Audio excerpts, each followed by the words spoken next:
अस्सलाम वालेकुम ख़वातीन और हज़रात, प्रोग्राम बनाम सरकार की नई एपिसोड के साथ राना बॉबी आपके सामने मौजूद है। देखने वालों का बहुत शुक्रिया जी, thank you for joining us. और डेली वेजेस पे जो हमारा कंटेंट आप हमारे सोशल मीडिया पे देखते हैं उसको शेयर करते रहा करें, अपनी राय का इजहार ज़रूर किया कीजिए, क्योंकि हम कोशिश करते हैं कि फैसलाबाद और फैसलाबाद पूरे रीजन के जो भी हालात और वाक़यात और मामलात हैं वो आप तक पहुँचाते रहें और आपको हम हर लम्हा आगाह करते रहे कि फैसलाबाद में क्या हो रहा है और फैसलाबाद में सिटी 41 का जो किरदार है वो किस कदर अहम है और किस कदर मस्बत है और वो कितनी मेहनत कर रहा है फैसलाबाद के लोगों के लिए। ख़वातीन हज़रात, जिस तरह से गुज़श्ता कुछ अर्सा पहले भी हमने एक प्रोग्राम किया था पंजाब लेबर कोड 2024 के हवाले से, जिसमें मज़दूरों के लिए कुछ मामलात ऐसे हैं जो कि एंटी समझे जाते हैं और स्पेशली ठेकेदार जो निज़ाम है उसे नाफिज करने की कोशिश की जा रही है, जिसमें बहुत सारे तहफ़्फ़ुज़ात हैं।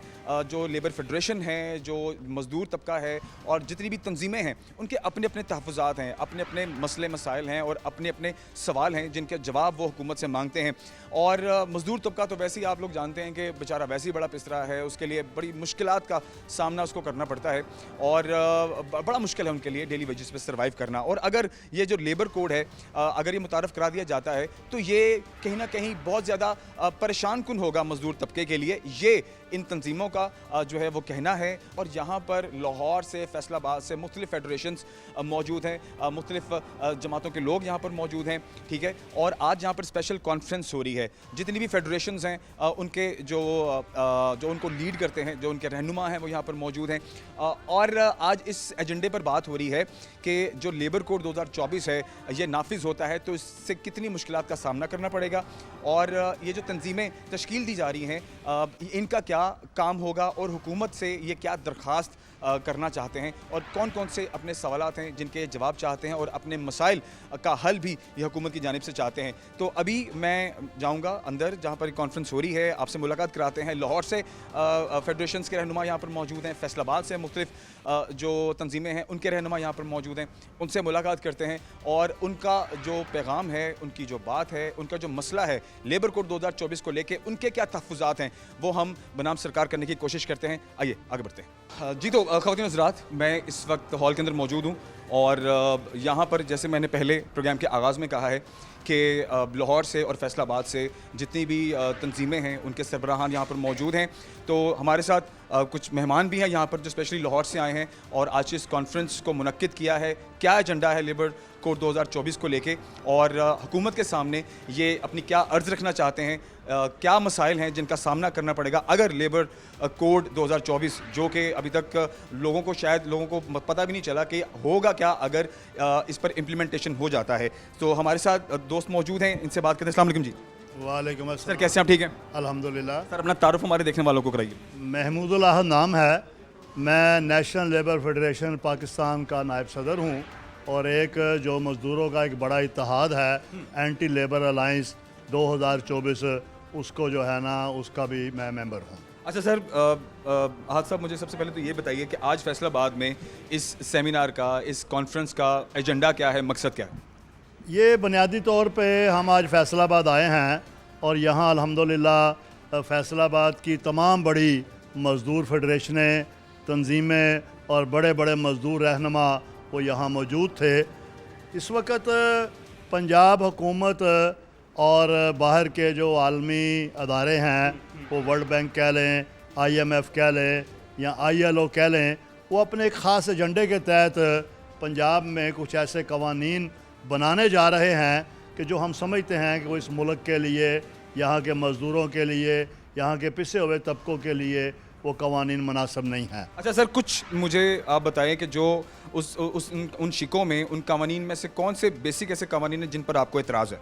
जो वर्कर को अपनी नुमाइंदगी बनाने और अपनी नुमाइंदगी के ज़रिए अपने हकूक़ हासिल करने और एम्प्लॉयर से, मालिक से, सरकारी इदारों के सरबराहों से, हुकूमत से कुछ मराआत हासिल करने का जो एक निज़ाम है, उस निज़ाम को ख़त्म करने की कोशिश उसमें मौजूद है।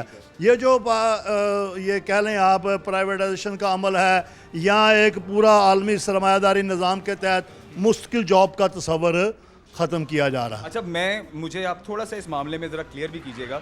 देखिए, ठेकेदारी निज़ाम में कम से कम मैं ये समझता हूँ कि अगर एक अम्ब्रेला मिसाल के तौर पर एक ऑर्गेनाइजेशन बना दी जाती है और उसके अंडर को 150-200 बंदा रजिस्टर्ड कर दिया जाता है, पता होता है कि जी ये फलाना बंदा जो है वो फलानी जगह से है, ये उसका आईडी कार्ड है। क्योंकि देखिए, आज़ाद मजदूर तो बहुत ज़्यादा है, लाखों की तादाद में, जिसको कोई पूछने वाला नहीं है, जो डेली वेजेस पे काम करते हैं, दिहाड़ीबाज हैं।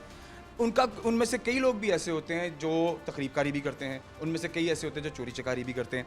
तो रजिस्ट्रेशन हो जाना क्या बेहतर हल नहीं है कि कम से कम पता हो कि कौन है और कौन इस फेडरेशन का या इसके अंडर काम कर रहा है, कौन नहीं कर रहा। मैं आपके तवज्जुह से ये बात भी कहना चाहता हूँ कि पाकिस्तान में 7 करोड़ वर्कर है, उसमें रजिस्टर्ड कितने हैं?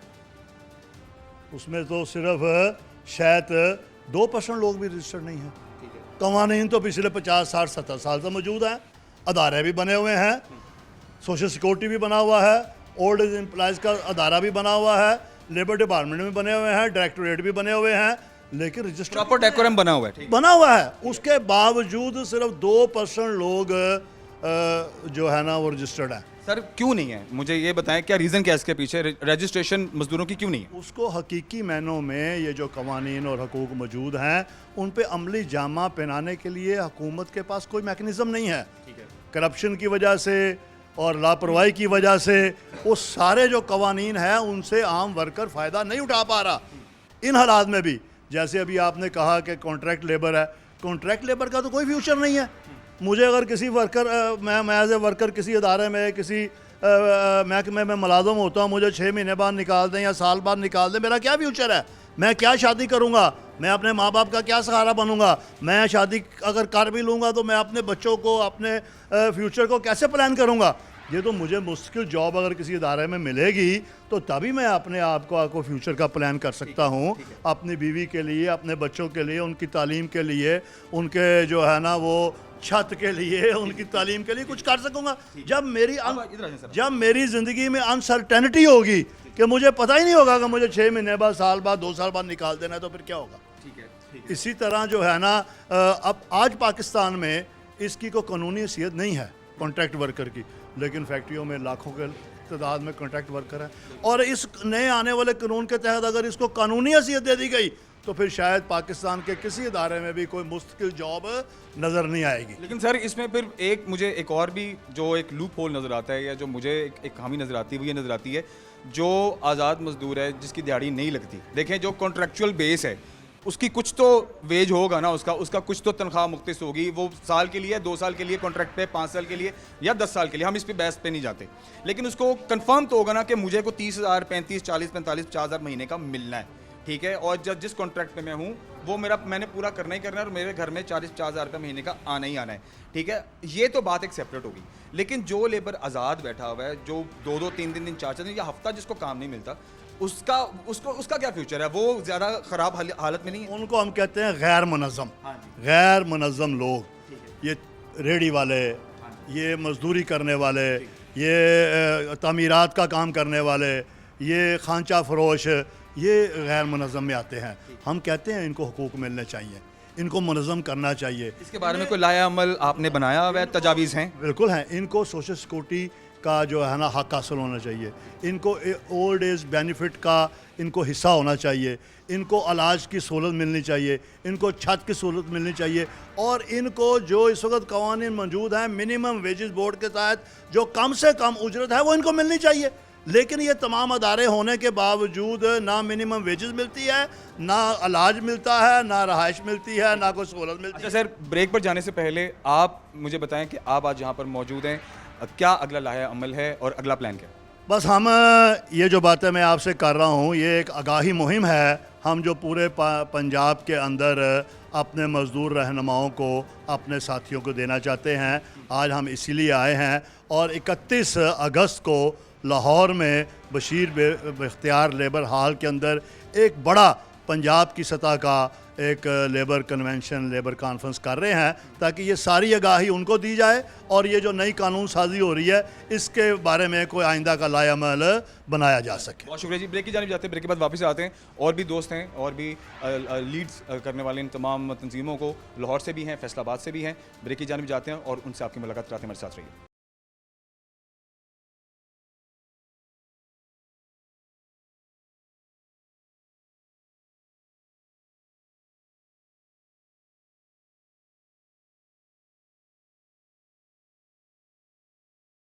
हज़रात वेलकम बैक और प्रोग्राम में आगे बढ़ते हैं। हमारे साथ हनीफ रामी साहब मौजूद हैं। आप भी लाहौर से तशरीफ़ लाए हैं और इनका जो एजेंडा है, इनकी जो थॉट है वो भी आप तक पहुंचना बहुत ज़रूरी है और कुछ नई चीज़ें भी हैं जो कि अभी मैं इनसे गुफ्तगू में आप तक पहुंचाता हूँ। सर खुश आमदीद कहता हूँ सबसे पहले।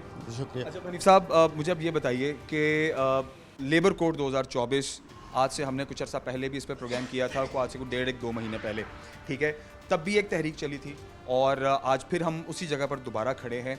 अब तक मुझे ये बताइए कि जिस तरह अभी मैं बात कर रहा था, कुछ अमेंडमेंट्स की ज़रूरत है, कुछ तरामीम की ज़रूरत है जो ऑलरेडी कानून साजी हुई भी है। क्या वो लेबर के हक़ में नहीं है, और अगर उसमें तरमीम करनी है तो कौन कौन सी जगह पर पॉइंट हैं जो आप चाहते हैं कि जहाँ पर तरमीम होना ज़रूरी है? जी शुक्रिया। सबसे पहले तो मैं आपका मशकूर हूँ कि आप बड़ा इंतहाई मौजू पे हमारे साथ गुफ्तगू कर रहे हैं। देखिए जी, आज का बड़ा जो बर्निंग इशू है वो है लेबर कोड 2024 जो पंजाब हुकूमत लाना चाह रही है। हालांकि इस वक्त पाकिस्तान के अंदर बहुत सारे लेबर कवानीन पहले से मौजूद हैं, कुछ तो पाकिस्तान बनने के पहले से हैं, कुछ पाकिस्तान बनने के बाद हैं, और वो तमाम चीज़ों को कवर करते हैं। हाँ, उसमें कोई शक नहीं है कि कुछ पुराने कवानीन हो गए, उसके अंदर अगर कुछ तरमीम कर ली जाए तो उनको बेहतर बनाया जा सकता है। ये नहीं है कि तमाम कवानीन को आप ख़त्म कर दें। हमारा तजर्बा ये है कि जब कोई एक कानून को ख़त्म किया जाता है तो जब नया कानून आता है तो वो मजदूरों के मुखालफ उसके अंदर शिकें डाल दी जाती हैं कि अगर 25 लेबर लॉ को ये ख़त्म करेंगे, जिसके अंदर जो है ना वो भट्टों के अंदर पेशगी को कानूनी करार दे देंगे, हक़ हड़ताल को महदूद कर देंगे और फिर ठेकेदारी को जो है ना बाकायदा एक कानूनी शक्ल दे देंगे, तो ये जो जितने सनती अदारे आपको नज़र आते हैं ये बेगार कैंप में तब्दील हो जाएंगे। हालांकि हमारा ख्याल ये है कि अगर जो पहले से लेबर कवानीन उनके अंदर कोई तब्दीली कर दी जाए तो बहुत सारे समाजी तहफ़्फ़ुज़ात जो है ना वो मज़दूरों को मिल सकते हैं, जिसमें मैं मिसाल देना चाहूँगा सोशल सिक्योरिटी की। इस वक्त पंजाब के अंदर हमारे अंदाजे के मुताबिक कम से कम 3 करोड़ के करीब वर्क फोर्स है, फार्मल और इनफार्मल सेक्टर। लेकिन जो रजिस्टर्ड वर्कर हैं, जो ऑफिशियल फिगर है सोशल सिक्योरिटी की, वो 12 लाख है, और 12 लाख के अंदर भी 6 लाख ऐसे लोग हैं जिनको सिर्फ सोशल सिक्योरिटी के कार्ड मिले हुए हैं। तो आप अंदाज़ा कर सकते हैं कि भी कितने वर्कर रजिस्टर्ड हैं जिनको ये सहूलत मिल रही है। और बहुत सारे अदारे हैं, मसलन वर्कर वेलफेयर फंड है, वो लोगों को स्कॉलरशिप देता है, वो डेथ ग्रांट देते हैं, मैरिज ग्रांट देते हैं, लेबर कॉलोनीज़ बनाते हैं। उसको थोड़ा बेहतर कर दें तो बहुत सारी सहूलतें उसके तहत मिल सकती हैं। EOBI है जो मज़दूरों को पेंशन देता है। आज के दौर में आप बताएं 10,000 जो पेंशन है वो बिल्कुल आटे में नमक के बराबर है। हाँ, हम ये कहते हैं कि जो कम से कम उजरत है, जो मिनिमम इस वक्त मिल रही है 37,000 रुपया, वो किसी मज़दूर की जो है ना पेंशन होनी चाहिए।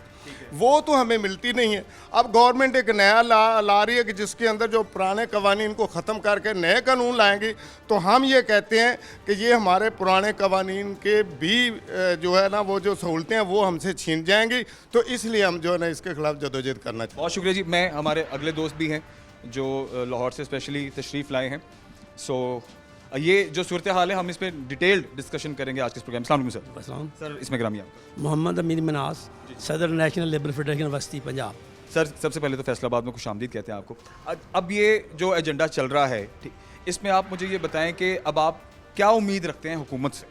देखें जी, पहली बात तो यह है कि इस मुल्क में जो 25 कवानीन की पहले बात करते हैं उसमें 6 कवानीन निकाल दें तो जो बाकी 19 कवानीन हैं वो वर्कर की क्लासिफिकेशन के मुतल्लिक हैं। जिस तरह एक समुद्र में काम करता है उसका एक लहदा क्लासिफिकेशन है, ट्रांसपोर्ट है उसकी लहदा क्लासिफिकेशन है, हर क्लासिफिकेशन से लहदा कवानीन है जो कि उसको ख़त्म करना इम्पॉसिबल है। जो मुश्तरका कवानीन है उसमें तरमीम तो पॉसिबल है। देखिए, अगर भट्टे में मजदूर करता है उसके अपने कातेकार है, फैक्ट्री में काम करता है उसके अपने कातेकार है, उसके मुतल्लिक कवानीन है, उसको ख़त्म करेंगे तो उसका सिस्टम भी ख़राब हो जाएगा। ये गवर्नमेंट की बहुत ज़्यादतियाँ करेगी तो मजदूरों को कार कैंप की तरफ लेके जाएगी। बहुत शुक्रिया। अस्सलाम वालेकुम। वालेकुम इसमें ग्रामी आपका। अब्दुर्रहमान आसी, central chairman Pakistan workers federation. Sir कुछ आमदीद आपको। सबसे पहले फैसलाबाद आए हैं। देखिए, मजदूर की आवाज़ बनना, सब कहते हैं कि हम stand with labour, stand with labour, ठीक है, मजदूर के साथ खड़े हों।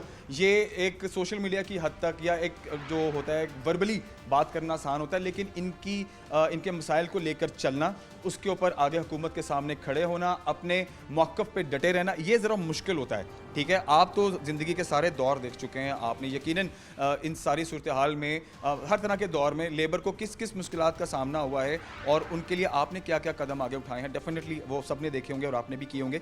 इस बार क्या सख्ती है ओवरऑल और क्या प्लान है के लिए? बहुत मेहरबानी आपकी कि आपने मुझे बात करने का मौका दिया। ये जो हमारा मौजूदा एक इशू है पंजाब लेबर कोड 2024, इसमें जो हमारे कंसर्न्स हैं वो ये हैं कि ये पाकिस्तान का जो लेबर कवानीन हैं बहुत अच्छे हैं, लेकिन उसमें एक चीज़ की कमी है, वो कमी है उस पर अमल दरामद करवाने की, जो कि सरकार हुकूमत वक्त और सरकारी इदारे उसमें नाकाम है। अब हमें ये कहा जा रहा है कि हम एक लेबर कोड को ला रहे हैं ताकि पिछले कवानीन को ख़त्म कर दे जो ऑलरेडी मौजूद हैं। तो हम ये कहते हैं कि ILO जो इनको सपोर्ट कर रहा है लेबर कवानीन को ख़त्म करने और पंजाब लेबर कोड लाने के लिए, उसका अपना ही एक कन्वेंशन है 144, जिसके मुताबिक यह है कि जो भी कानून साजी होगी वो मुल्क जो रेटिफाई कर चुका होगा हमारे कन्वेंशन को, उस पे लाजम है कि जो भी कानून साजी करे वो ट्राइपार्टाइट एक कंसल्टेशन करे, जिसमें लेबर हो, वर्कर के नुमाइंदे, एम्प्लॉयर के नुमाइंदे और गवर्नमेंट के नुमाइंदे। अब इस वक्त जो हमारे साथ किया जा रहा है वो गवर्नमेंट इंटरनेशनल अदारों के तावन से एक बना के इंटरनेशनल ही कंसल्टेंट से बना के एम्प्लॉयर के मफाद में वर्कर्स को ख़त्म करने का एक मंसूबा है। हम ये कहते हैं कि वायलेशन है उनके अपने कन्वेंशन में, इसमें हमें जो हम ये कहते हैं कि हमारे कवानीन बेहतर है, इसमें अमल दरामद की ज़रूरत है। और अमल दरामद किसकी ज़रूरत है? वो लोग जो किसी भी हमारे लेबर कवानीन में कवर नहीं होते। मिसाल के तौर पे जो चौक मजदूर हैं, सैनिटरी वर्कर्स हैं, जो फील्ड आज़ाद मजदूर जितने भी हैं, मजदूर जितने भी हैं, उनको कानून साजी उनकी की जाए, उनको इस दायरे में लाया जाए। जैसे डोमेस्टिक वर्कर्स एक्ट 2019 आया, उन्हीं में कानून साजी की उसको राइट ऑफ एसोसिएशन दे दिया गया। ये कह दिया गया कि हम इनको हकूक दे रहे हैं, कानून बन गया, उसके बाद अमल दरामद नहीं हुआ। हम इस तरह कहते हैं ज़रूरी वर्कर जो खेतों में काम कर रहे हैं मजदूर, उनको भी इस धारे में लाया जाए, ट्रेड यूनियन के, उनको भी रजिस्टर किया। जहाँ तक तल्लक है सोशल सिक्योरिटी EOBI के अमल दरामद का, उसमें ये है कि रजिस्ट्रेशन करवाएं। अभी कोरोना हुआ चला था वायरस, उसमें हुकूमत मेहनत कशों को इसलिए बेनिफिट नहीं दे सकी कि पाकिस्तान गवर्नमेंट के पास कोई डाटा नहीं था कि वर्कर कहाँ हैं। जब वो लोग जो इंश्योर्ड नहीं है, रजिस्टर्ड हैं, उनको रजिस्टर किया जाए, उन पर कानून साजी की जाए, तो मेरा ख्याल सबको इसका बेनिफिट मिलेगा। और दूसरे जो कवानीन उनको ख़त्म करने हम इसलिए मुस्तरद करते हैं कि पहले हमारे साथ कंसल्टेशन की जाए पूरे पाकिस्तान की मजदूर तहरीक के साथ, उसके बाद अगर हम देखेंगे जहाँ अमेंडमेंट की जरूरत है अमेंडमेंट करें, नए कानून नए। बहुत शुक्रिया, थैंक यू वेरी मच, बहुत शुक्रिया। हाँ जी शहबाज साहब, आपसे तो आ जाएं, आगे आ जाएं। आपसे क्योंकि मुलाकात होती रहती है। शहबाज अहमद साहब हमारे साथ मौजूद हैं। आप सदर हैं भट्टा मजदूर फेडरेशन के और ट्रांसपोर्ट लेबर फेडरेशन के भी। सर, सूरत हाल तो आपके सामने है। आपसे जब मेरी पहली बार मुलाकात हुई थी तो तब भी हमने इस मसले को लेकर डिस्कशन की थी, और तब हमने ये बात भी की थी कि सर अगर आप इस पूरे लेबर कोड को रद्द करते हैं तो फिर तजवीज़ क्या है। जाहिर बात है कुछ सजेशंस भी होंगी, आपने मुशावरत की अपने सारी फेडरेशन के लोगों को साथ मिला के कि जी अगर तजावीज़ करनी है तो ये तजावीज़ हैं, ये टेबल पर चीज़ें हैं, अगर हुकूमत के साथ आपने बारगेन करना भी है या आपने डिस्कशन करनी भी है तो फिर उनको कोई हल भी दें। या तो स्ट्रेट वे रिजेक्शन है कि भाई ये ख़त्म कर दें और हमें वही पुराने जो उसूल थे उन्हीं को दोबारा से आप इम्प्लीमेंटेशन चाहिए, अगर उनमें अगर कोई चेंजेस हो सकती हैं तो वो हमारे लिए कर दें, ज़्यादा बेहतर है। ये बताएं मुझे। असल में बिस्मिल्लाहिर्रहमानिर्रहीम, मैं मियाँ शहबाज अहमद, सदर Pakistan road transport workers federation, secretary general Faisalabad labour federation, मैं भी PWF का एक अहदेदार हूँ। लेकिन आज जो सेमिनार हो रहा है या आज का जो हमारा लेबर का है, आज हम ये बताना चाहते हैं कि यहाँ तमाम फेडरेशनें एक हैं, यहाँ कोई सियासी एजेंडा नहीं है। फैसलाबाद की तमाम तंजीमें जो जिनके अख्तलाफात भी थे वो भी आज इकट्ठी हैं। जैसे शुरू में 5 जून को इकट्ठी थी, आज भी वो इकट्ठी हैं। ये मैंने आज ये बहुत अच्छी बात है कि जिनके साथ इख्तलाफ भी था वो भी अब इत्तेफाक में है। अच्छा, दूसरा जो आपने सवाल किया कि चूँकि आप प्रोग्राम कर चुके हैं, वो उसी 5 जून के बाद हमारा तकरीबन मेरे ख्याल कोई तारीख थी जब हमने ये प्रोग्राम किया, तो उस वक्त भी हमने अर्ज़ की थी कि हमारा को हुकूमत के साथ लड़ने का प्लान नहीं है। 5 जून को ये कहा गया था, हम 6 माह मांगते थे, जिसमें हमारे मेंबरान तशरीफ़ फरमा है यहाँ भी, तो वो 2 माह दिए गए कि अपनी तजवीज़ दें। कुछ दोस्तों ने तजवीज़ दी है तजवीज़ क्या दी है कि असल हमें खदशा ये था या खदशा है या हम जो कहते हैं वो ये है कि कंडक्ट बेस पर जो कानून बनाया जा रहा है वो इंतहाई गलत है। कंडक्ट बेस में लेबर लॉ के ख़िलाफ़ है सारा जो कुछ भी है। ये सारे दोस्त इसलिए हैं कि ठेकेदारी निज़ाम के लिए तो ज़िंदगी बसर कर ली लोगों ने, कई लोग बेचारे मर गए इसीलिए कि ठेकेदारी निज़ाम में मज़दूर के जो है कुछ भी नहीं मिलता उसको। तो इसलिए हम ये हुकूमत पाकिस्तान को कुछ दोस्तों ने लिखा भी है, कुछ फेडरेशनों ने लिखा है, बैठे भी हैं। जैसे कि अभी हमारे दोस्त बता रहे थे कि पहले सेक्रेटरी लेबर से भी मुलाकात हुई, डायरेक्टर से भी अभी जो मोहतरमा हैं वो मुलाकात कईयों ने की है, कब होने वाली है। तो हमारा लड़ाई का सिर्फ एक ही मतलब है, लड़ाई लफ्ज़ याद नहीं आने के, देखें अपने हक की लड़ाई है, हक के लिए खड़े हैं आप, ठीक है, मजदूर के हक की, मेरे हक की। ये बैठे हैं जो ये सब की हक की, कोई सियासी एजेंडा नहीं है किसी का, कोई ऐसी बात नहीं है। तो मेरे ख्याल के मुताबिक कुछ काबरीन बैठे भी हैं इस सिलसिले में, सियासी भी, हुकूमत भी बैठी है कि नहीं यार ये थोड़ा बहुत, लेकिन वो सामने अभी तक नहीं आई बात। तो हमारा आज भी वही मुतालबा है कि फैसलाबाद की जो अभी मीटिंग भी हुई है, अभी तक कोई चीज़ सामने नहीं आई कि क्या वो कंडक्ट बेस जो करने जा रहे हैं वो नहीं करेंगे। अगर नहीं करेंगे तो हमारी तारीख क्या है, तारीख उसी तक है। तो जो कवानीन बनने जा रहे हैं 25 से कम कर रहे हैं, जो अच्छे हैं उसको तो हम उस वक्त भी कहते थे कि जो अच्छे हैं वो मानेंगे, जो मुखालिफ हैं देखिए कानून की इस वक्त अगर ज़रूरत है तो मजलूम अवाम को है, मजदूर को है, किसान को है। बहुत शुक्रिया, thank you very much ji. Break की जानिब जाते हैं, वापस आते हैं और जो और मेहमान यहाँ पर उनसे आपकी मुलाकात कराते हैं हमारे साथ।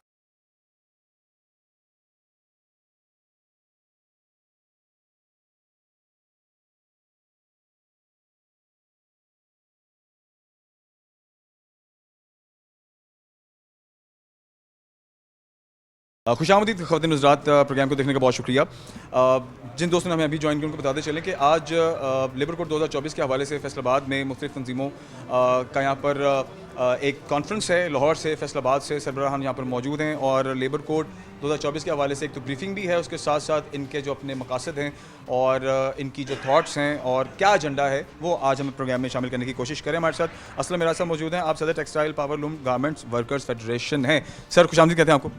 जी वेलकम। सर काफ़ी बातें हो चली हैं, ठीक है, आप मुझे ये बताएं कि मैं बात करना चाहूँगा फेडरेशंस का आपस में इत्तेफाक के हवाले से, क्योंकि देखिए सब इकट्ठे हैं, हर बंदे की अपनी सोच है, हर बंदे का अपना एक एजेंडा है और अपनी अपनी तजावीज़ हैं। ज़ाहिर बात है जब टेबल पे आप अपनी तजावीज़ लेके बैठते हैं तो कुछ मेजॉरिटी उसको तस्लीम करती है और कुछ मेजॉरिटी उसको तस्लीम नहीं करती।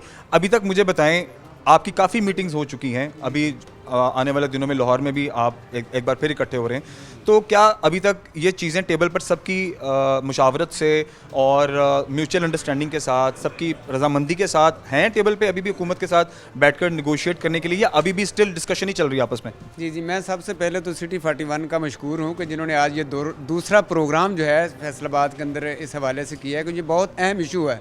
इसमें पंजाब के 3.5 करोड़ मज़दूरों की ज़िंदगी का और उनके मुआश का और उनके रोज़गार का और उनकी जॉब का जो आगे है उस पर ये डिपेंड करता है, इसलिए बड़ी ही अहमियत का अमल है।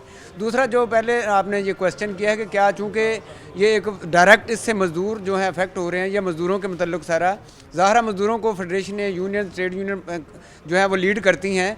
तो मेरा ख्याल इस वक्त जो पंजाब के अंदर तमाम बड़ी बड़ी फेडरेशन, यूनियंस, हत्ता के नीचे जो वर्कर्स हैं प्लांट लेवल पर, फैक्ट्री लेवल पर, उन तक भी आगाही पहुंच चुकी है और हम तमाम सब एक प्लेटफार्म पर मुत्तफिक हैं, किसी का कोई इख्तलाफ नहीं रहा है। बात का होता है कि कुछ ऐसी चीज़ें होती हैं कि लोगों को मुत्तफिक कर देती हैं। ये पंजाब लेबर कोड भी मेरे ख्याल में इस तरह का ये हम ये वजह बन गई है कि सब इकट्ठे हो गए हैं। मैं समझता हूँ चूँकि इसमें हर बंदा ये समझ रहा है कि इसमें मजदूर जो है उसके राइट पर कोई कदगन लगाई जा रही है, जिसके मैं भी आपको उसकी मिसालें भी दे सकता हूँ और ये आम फैन लोगों के आम जबान पर है कि ये कर रही है। इस वजह से आज तमाम जो है पंजाब के ट्रेड यूनियन और मज़दूर, छोटी यूनियन, बड़ी यूनियन इस सतह पर जो है वो मुनज़्ज़म है। इसीलिए हमारे बहुत से इजलास हो चुके हैं, कामयाब हुए हैं, कहीं भी कोई इख्तलाफ नहीं हुआ। कोई एक शिक ऐसी जो अब या इन सारी शिकों में कोई ऐसी चीज़ है जिस पर आप इत्तेफाक करते हो, या आप बिल्कुल ही जैसे आपने अभी कहा है, मैं दोबारा इस बात पे आपकी राय लेना चाहूँगा, और ये मुतफ़िका राय है, ज़ाहिर है आप रिप्रेजेंट करें, इसका मतलब है ये सबकी एक मुतफ़िका राय है कि आप इसको मुकम्मल तौर पर रद्द करते हैं और आप इसको ख़त्म कर देना चाहते हैं। आप कहते हैं कि हुकूमत या गवर्नमेंट इसको रिटर्न कर ले, वापस ले ले, और पुराने जो रूल्स थे, पुरानी जो शिकें थी, जो पुराने जो कवानीन थे, उनको बेहतर किया जाए और उन पे इम्प्लीमेंटेशन की जाए। यही कहना चाह रहे हैं ना? जी जी जी हाँ, इसमें मैं एक ज़रूर बात करूँगा। इस पर सारे लोग ना अपनी इख्तलाफी राय दे रहे हैं, लेकिन मेरी ज़रा राय इससे मुख्तलिफ है। जैसे ये कंट्रैक्ट लेबर कंट्रैक्ट, इसका हमने ज़्यादा शोर मचाया हुआ कि ये बिल्कुल ख़त्म कर देनी चाहिए। कंट्रैक्ट लेबर वाकई जो है वो उसके वो राइट नहीं है, क्योंकि डायरेक्ट एम्प्लॉयर उसके अंदर शामिल नहीं है, वो अपनी जिम्मेदारियों से सबकदोश हो जाता है। डायरेक्ट वो थर्ड पार्टी जिसका कोई यहाँ नामो निशान नहीं है, वो चंद बंदों को लेकर या अपनी कोई 200-400-500 बंदों को या ज़्यादा बंदों को फैक्ट्री में चला जाता है, काम शुरू हो जाता है।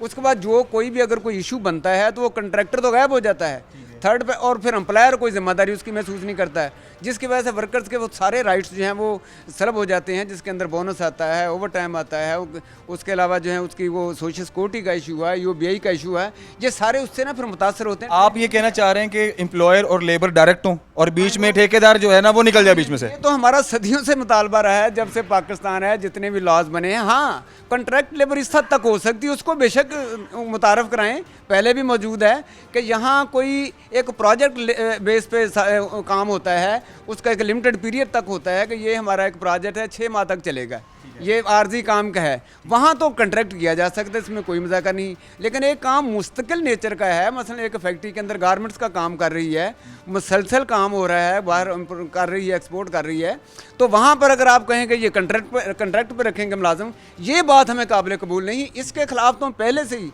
सालों से ही जद्दोजहद करते आ रहे हैं। अब इसको ये कानूनी शक्ल इस तरह दे रहे हैं कि जो थर्ड पार्टी कंट्रैक्टर है उसको ये कानूनी शक्ल दे रहे हैं। हमारा ये तहफ़्फ़ुज़ ये है कि इस तरह से वर्कर्स की कोई भलाई नहीं, बल्कि मज़ीद उनका इस्तेहसाल होगा। ज़्यादातर वो ट्रेड यूनियन जो है उसके हकूक़ जो हैं वो सलब किए जाएंगे। बहुत शुक्रिया, थैंक यू वेरी मच जी। हमारे साथ और भी मेहमान मौजूद हैं और उनसे भी बात करते हैं। अस्सलाम वालेकुम सर। जी वालेकुम अस्सलाम। सर इसमें ग्रामी सर। सैयद ज़फ़र अब्बास, मरकज़ी general secretary, government employees, all महकमा जात पाकिस्तान। खुश आमदीद सर।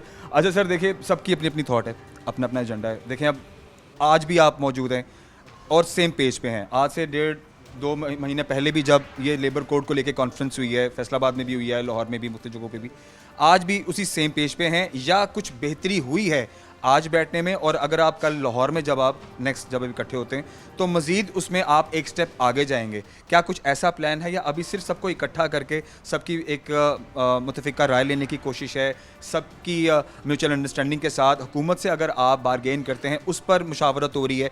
क्या इस स्टेप पे अभी पहुँचे हम? हाँ जी, बिस्मिल्लाहिर्रहमानिर्रहीम। देखिए जी, जो बारगेनिंग हुकूमत के साथ जो हो रही है ना, ये तो हमारी मुसलसल चलती आ रही है, लेकिन गवर्नमेंट जो है वो हमें लॉलीपॉप दे रही है। मैं समझता हूँ कि जो ये मौजूदा हुकूमत ये पॉलिसीज़ बना रही हैं, नाम नहाद पॉलिसीज़, बेशक वो मज़दूर के लिए है या प्राइवेट एम्प्लॉयज़ के लिए है या गवर्नमेंट एम्प्लॉयज़ के लिए है, ये सरासर हमारे आने वाले कल का ये एहतसाल नहीं बल्कि कत्ल है। जैसा कि मुलाजमीन जो है गवर्नमेंट के, उनकी जो इस्लाहात कर रहे हैं, उनके मतलब कवानीन में देखिए पेंशन जो उस पर कट लगाया है, लीव इनकैशमेंट कट लगाया है, ये मेरे दोस्तों को पता नहीं है। कॉन्ट्रैक्ट तो मैं कहता हूँ कॉन्ट्रैक्ट पे ही सर्विस दी जाए तो वो भी हमारे गरीबों का, मज़दूरों का ये बहुत बड़ा एक उनका समझ लेके उनके लिए बहुत बड़ा तोहफ़ा है। ये तो सीटें ख़त्म कर रहे हैं, ये शायद आपके इल्म में होगा, लाखों सीटें हमारे एजुकेशन डिपार्टमेंट, इरिगेशन डिपार्टमेंट, दीगर मिल मुलाजमीन। आपने एक सवाल किया मेरे पहले दोस्तों से कि ये गवर्नमेंट जो प्राइवेट एम्प्लॉइज़ हैं इनके बारे में आप क्या तजवीज़ देंगे? देखिए, इनके बारे में जो तजवीज़ पिछली भुट्टो साहब के दौर में आ रही थी, इनको पूरे हकूक़ मिलते थे, ठीक है। इनको मैं समझता हूँ कि उसमें अगर अमेंडमेंट करना चाहते हैं तो उनकी तनख्वाह जो बेसिक है बल्कि ग्रास है उनको ये पेंशन की शक्ल दें। आज के महंगाई के दौर में जो महंगाई का हम पे ये मसलत किया हुआ है, बोतल में जिन डाला हुआ है, उस सिलसिला में मैं कह रहा हूँ कि ये मज़दूर की भी जो पेंशन है वो ग्रॉस तनख्वाह होनी चाहिए। तो इसी इसलिए सरकारी महकमा में बाकी एम्प्लॉयज़ की है। महकमा में तो हमारा इत्तिसाल आज से नहीं है ना, मज़दूर का ये 70 साल से हो रहा है। सरकारी मुलाजमतों का हमसे तो आखिरी नवाला तक छीन रहे हैं। मैं इसकी रीज़न बताता हूँ आपको। 17 है, यानी जैसे मज़दूर हैं हम, वर्कर जो क्लास 4 मुलाजम है ये लेबर में आता है, तो ये 17A का ये 70 रूल होता है कि अगर इंसर्विस डेथ हो जाए तो उसका बेटा नौकरी पे आ जाता है। इसी तरह मिल में था, तो ये इन्होंने बिल्कुल ख़त्म कर दिया है। ये लीव इनकैशमेंट ख़त्म कर दिया है, सीटें बल्कि अबॉलिश कर दी हैं। तो हम हरगिज़ इसकी मज़ाहमत करते हैं। ये हम बहुत देर से तहरीकें चला रहे हैं, जिससे जो आज मौजूदा CM साहबा हैं, इन्हों से बारहा हमारे मुज़ाकरात हुए हैं। इन्होंने लॉलीपॉप दिया है, वादे किए हैं, लेकिन मुकर जाते हैं। बहुत शुक्रिया, थैंक यू वेरी मच जी।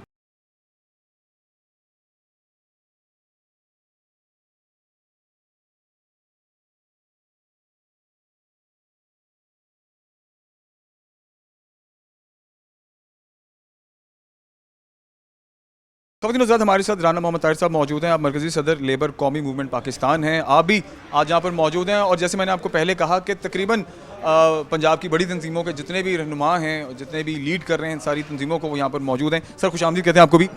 बिस्मिल्लाहिर्रहमानिर्रहीम। सिटी 41 और भाई आपका बहुत शुक्रिया कि आप मज़दूरों की आवाज़ बने। और ये जो हमारा अलायंस में जो कायम हुआ है, ये anti labour alliance for labour code 2024, ये जो हमारा, क्योंकि हमारा बेसिकली तलक जो है ना वो इनफॉर्मल सेक्टर से है। इनफॉर्मल सेक्टर में पहले ही लेबर कवानीन का कोई इतलाक़ उधर होता है उस पर, लेकिन अमल दरामद कोई नहीं। पहले ही 12 मौजूद है 12 घंटे ड्यूटी है और पीस रेट पे काम करते हैं। हम तो पहले जदोजहद कर रहे हैं, 20 साल का अरसा हमारा गुजर चुका है, जिसमें हमने बेशुमार जो हमारी जदोजहद का एक लंबी दास्तान है। तो हम तो पहले उस पर लगे होते हैं कि ये जो लेबर कवानीन है उसमें बेहतरी लाई जाए, जो मौजूद है उस पर अमल दरामद किया जाए। तो उस पर अमल दरामद ना होने की वजह से हम तो पहले ही जुल्म का शिकार हैं। और ऊपर से ये जो नया कानून नाफज करने की नापाक कोशिश की जा रही है, ये IMF वर्ल्ड बैंक का जो एजेंडा है, लेबर ILO के ज़रिए जो मुसलत करने की कोशिश की जा रही है। क्योंकि हम तो पहले ही देख रहे हैं कि असम्बलियों में भी, ये पंजाब असम्बली में भी ये सनतकारों की, सरमायादारों की, ताजरों की हुकूमत है। तो वो बैठे हैं, वो कवानीन जो हैं वो अपने लिए बनाएंगे। पहले हम तो पहले जो आप देख लें ना, वो जो इन्होंने वादे किए थे ना, कोई बिजली पे कोई रिलीफ देने की बजाय उसमें मज़ीद इजाफा किया है। मैं ख़ुद बैठा हूँ, एक मज़दूर हूँ, 25-30 हज़ार मेरी तनख्वाह है, 32 हज़ार का बिल मेरा आ गया। कि पिछले में ये मसाइल है। हम तो कह रहे हैं कि ये मज़दूर को कोई रिलीफ देने की बजाय मज़दूरों को जो देखने, ये सब जो रेट्स हैं, जो मज़दूर को भी वही, सरमाएदार को भी वही, उसमें लेबर कवानीन में बेहतरी लाई जाए, जो मौजूद है उस पर अमल दरामद किया जाए। ऐसा ना करें कि ये मज़दूर दुश्मन जो कवानीन नाफज करके हम इस पर पूरा जो 31 अगस्त की जो लाहौर में कॉन्फ्रेंस हो रही है उसमें भी भरपूर शिरकत करेंगे। और हम मज़ामी तहरीक जो है ना वो ऐसे हम इसको नाफज नहीं होने देंगे। हम पूरी तरह खड़े होंगे, मजम्मत भी करते हैं, मज़ामत भी करेंगे। बहुत शुक्रिया जी ताहिर साहब। अच्छा जी, प्रोग्राम के अख्ताम में अब जो बेसिकली आज की इस कॉन्फ्रेंस को जिन्होंने होस्ट किया है, एजाज़ हुसैन साहब, आप सदर पाकिस्तान रिक्शा एसोसिएशन फैसलाबाद हैं और सदर नेशनल लेबर फेडरेशन हैं। सर माशाल्लाह से मैंने देखा है कि आज इत्तेफाक नज़र आया मुझे, जिस तरह से लोग इकट्ठे हैं एजाज़ भाई, और सारी तंजीमें यहाँ पर मौजूद हैं, उनके सरबराहान मौजूद हैं, और हमने सब की थाट, सबका एजेंडा और सबका क्या विज़न है इस लेबर कोड 2024 के हवाले से वो भी शामिल कर लिया। मुझे अब आप ये बताएं कि मैं इन दी एंड ये जानना चाहता हूँ कि अब इससे आगे क्या है। देखिए ये चीज़ें तो चल पड़ी हैं, हो रही हैं, पिछले 2 महीने से 3 महीने से चलती आ रही हैं। पहले मुझे ये बताएं, क्या इनमें कहीं कोई मरकत आपको सुनने देखने को मिली है कि हुकूमत ने थोड़ा इंटरेस्ट लिया हो कि अच्छा ये एक तहरीक चल रही है तो इसमें इनकी बात तो सुने कि आखिर ये सोच कह रहे हैं या क्या कह रहे हैं, कि ऐसा कुछ कोई मुशावरत हुई है हुकूमती इदारों में से या हुकूमत के साथ या ऑर्गेनाइजेशंस के लीडर्स की? देखिए जी, हुकूमत अभी तक तो खैर खामोश है। मैं ये समझता हूँ कि इज्तमाइयत के अंदर ही बरकत होती है। और पाकिस्तान के अंदर जो असम्बलियाँ हैं वहाँ पे इन्हीं गरीब लोग जो हैं, इनके वोटों से वो लोग असम्बलियों के अंदर जाते हैं। सरमायादार और वडेरे इस वक्त असम्बलियों के अंदर मौजूद हैं। और आपको याद होगा कि नून लीग की गवर्नमेंट थी, उसमें पीपल्स पार्टी भी थी और तहरीक इंसाफ थी, काफ लीग थी। तो उन्हीं के दौर के अंदर जो है वो 12 घंटे जो ड्यूटी थी यानी 8 घंटे जो ड्यूटी का कानून था उसको तब्दील करते हुए इन्होंने 12 घंटे इन्होंने की। कहने का मकसद ये है कि ये सारे सरमायादार हैं, वो माफियाज हैं जो गरीब के बच्चों के मुंह से नवाला छीनना चाहते हैं। पहले भी लेबर डिपार्टमेंट मौजूद थे और लेबर पॉलिसी मौजूद थी, लेकिन कभी भी लेबर पॉलिसी पे, लेबर कवानीन पे जो है वो अमल दरामद नहीं हुआ। उसकी वजह, बुनियादी वजह ये थी कि असम्बलियों के अंदर तो वो लोग हैं जिनकी मिलें हैं, जिनकी इंडस्ट्री है, और वो कैसे लोगों को उनका हक दे सकते हैं। मैं आपको एक मिसाल देना चाहता हूँ फैसलाबाद की, कि फैसलाबाद में फेडमेक के एक अदारा जो इंटरनेशनली तौर पे इन्होंने बनाया। अब आप देख लें कि गवर्नमेंट ने खुद 32,000 अभी 37,000 रुपया तनख्वाह जो है वो उसका ऐलान किया, लेकिन अफसोस का मकाम है कि वहाँ पे 18,000 या 20,000 से ज़ायद किसी वर्कर को नहीं मिलती। कोई सोशल सिक्योरिटी का निज़ाम नहीं, कोई किसी चीज़ का नहीं। ऊपर से ये जो लेबर कोड इन्होंने मुतारफ़ करवाया है, इसका मकसद ही ये है कि ना तो कोई तंजीम बन सके, ना लोग हड़ताल कर सकें, और ना लोगों को ये सोशल सिक्योरिटी के जो कवानीन है, जो तहफ़्फ़ुज़ है लोगों को, ये भी इनसे छीन लिया जाए। लिहाजा मैं ये समझता हूँ कि नेशनल लेबर फेडरेशन पाकिस्तान की सबसे बड़ी एक फेडरेशन है। ILO ने भी इसको कहा है कि NLF सबसे बड़ी फेडरेशन है। इन्होंने मेज़बानी का फ्रीज़ा सर अंजाम दिया है, और अल्हम्दुलिल्लाह पाकिस्तान की तमाम ट्रेड यूनियन, तमाम फेडरेशनें, उनकी जो लीडरशिप है वो एक प्लेटफॉर्म पे आई है। NLF ने उसका इंतज़ाम किया है, और ये सूबाई सतह पे इसकी कमेटी तश्कील दी जा चुकी है। अब ये अजला के अंदर बना रहे हैं, और फैसलाबाद के अंदर आज बहुत बड़ा कट था, और इसके अंदर बहुत बड़ी तंजीमें जो थी उनकी नुमाइंदगी मौजूद थी। बहुत शुक्रिया। ख़वातीन हज़रात, आज के प्रोग्राम को ख़त्म करते हैं। और जिस तरह से आज के इस प्रोग्राम में हमने कोशिश की कि एक तो सारी तंजीमें यहाँ पर मौजूद थी, उनकी लीडरशिप, उनके रहनुमा यहाँ पर मौजूद थे, उनकी जो सोच है, उनकी जो थॉट है, जो एजेंडा है, वो हमने पहुँचाया आप तक। और बारहा ये बात हो चुकी है, और अब भी हम दोबारा बात करते हैं कि गवर्नमेंट को थोड़े से उनके कान पे जो जूं है वो रेंगनी चाहिए, और उन्हें थोड़ा सा इस बारे में सोचना चाहिए कि अगर फेडरेशंस बार बार इकट्ठी हो रही हैं, कट हो रहा है, बात हो रही है और एक तहरीक चल रही है, तो आखिर इसका हल क्या निकलेगा। देखिए, दो बातें हैं, या तो रद्द होगी बात, या फिर डिस्कशन होगी, और या जो ऑलरेडी कानून साजी है उसके अंदर कहीं ना कहीं अमेंडमेंट की गुंजाइश होगी। लेकिन ये कब होगा? तभी होगा जब टेबल टॉक होगी। तो I request to the government, और मैं ये उम्मीद करता हूँ कि जो हमारी पंजाब गवर्नमेंट है वो बैठे इन तंजीमों के लीडर्स के साथ, एक टेबल टॉक हो, डिस्कशन हो, ताकि एक तो एक दूसरे की थॉट जो चीज़ें हैं वो पहुँचें, अपने अपने तहफ़्फ़ुज़ात के बारे में बात हो, और फिर कहीं ना कहीं इस मसले का हल हो, ताकि जो हमारा मज़दूर तबका जो पूरे पाकिस्तान के अंदर मौजूद है, जिसके लिए ऑलरेडी है ही कुछ नहीं वैसे अगर बात की जाए तो, और अगर कहीं कुछ बच गया है तो वो ये तंजीमें बचाने की कोशिश कर रही हैं, और इनके साथ हम भी इनके साथ मौजूद हैं। तो मुझे पूरी उम्मीद है कि आज के इस प्रोग्राम के तवस्सुक से ये जो पैगाम है ये हुकाम बाला तक ज़रूर पहुँचेगा। हम लोग बहुत सारा ख्याल रखिए। इंशाल्लाह के प्रोग्राम में हाजिर होते हैं। अल्लाह।